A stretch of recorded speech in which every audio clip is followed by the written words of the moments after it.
Pain points. You've heard you need to talk about them if you want to get clients, but the idea of doing that makes you feel pushy and gross. I'm Marsha from yesyesmarsha.com, and today I'm going to show you how to talk about your clients' pain points without feeling like you need to take a shower afterwards. So when I say pain points, what I mean are all the different ways that your potential clients feel bad right now that you can help with. Now, you may have heard people say you need to talk about pain points on your website and in your sales conversation because people will always move away faster from pain than they will move towards pleasure. Now, that's true. I call that prodding the bruise. I used to call it poking the wound until I realized that that's disgusting. But that prodding might still feel gross to you. Here's another idea. Rather than just listing the pain points, list them in the form of the crappy internal monologues that your ideal clients are having when they're freaking out at 2 a.m. There are 3 reasons why this is great. Number 1, it gives you a ton of credibility. It says to them, I get you and I get where you're at. It says to them, I am for you and I'm not for everyone.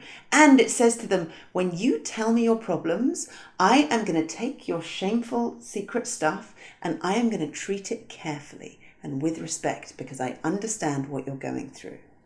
The second reason is that it gives them hope.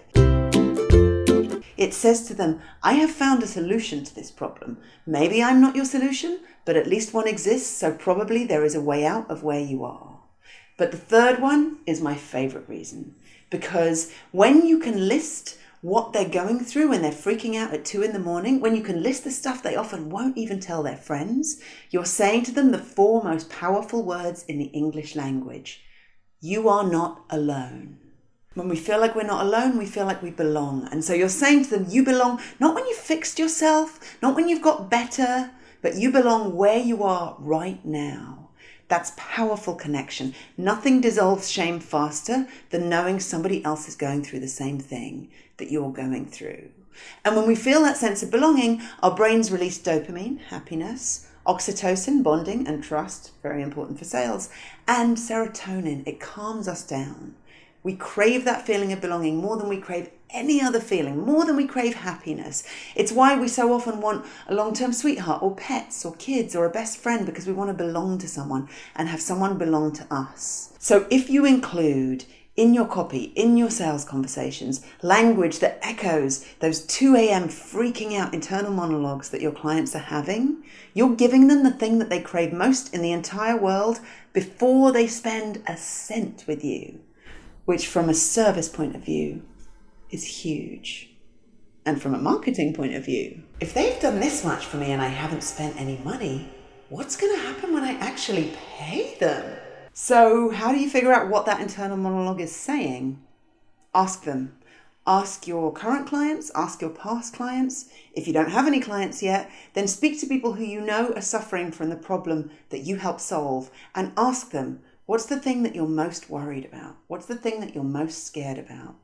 Or if you have ever been where your ideal clients are, ask yourself. If your ideal client is some former version of you, then ask yourself, how did I feel when I was in that place?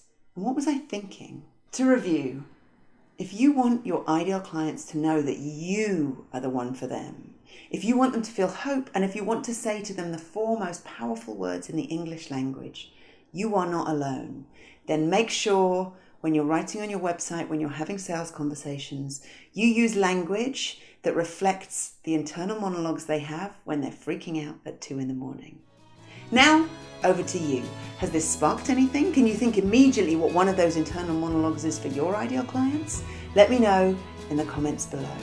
Thank you so much for watching. If you like this video, like it, you can subscribe, and if you want to get even more tips, plus stories and secrets that I won't put on the internet, come over and join the Yes Yes family over at yesyesmarsha.com. I'm Marsha, and I'll see you there.